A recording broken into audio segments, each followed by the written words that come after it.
What you should be asked is, what problem are you going to solve? So the second step in thinking about and finding, hopefully, purpose is what problem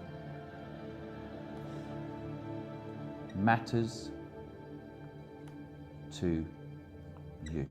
If it hasn't jumped into your mind, start thinking about what problems have actually affected you, big or small. It might sound silly, but you start thinking about problems that bother you and your brain wakes up.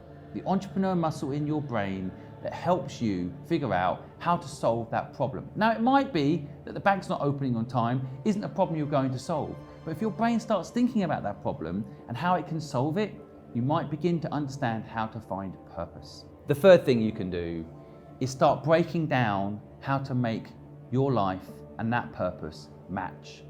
Now, matching what you do in your day and your actual purpose is often easier than you think. I've met hundreds and hundreds of people who tell me what their dream is, and it turns out that their dream is often just 3% difference from their existing life. And often, for example, I met someone that wants to do their own catering business. They're working in someone else's catering business. They're just missing this video in their life to figure out how to turn what they feel is their purpose, to make cakes for someone and make them smile and own that business, into that business. They're just missing knowledge. They're also not realizing that actually their purpose is nearly there. You've got to break free from this thinking. You've got to realize that if you're going to do your purpose, you have to learn what I said earlier, take risk, but most importantly, to truly know yourself. And you do it by thinking about it, asking yourself not what you're going to do when you grow up, but what problem you want to solve, and then matching your life to that problem. What I have noticed is that once you find your purpose, and this is what you need to be careful of,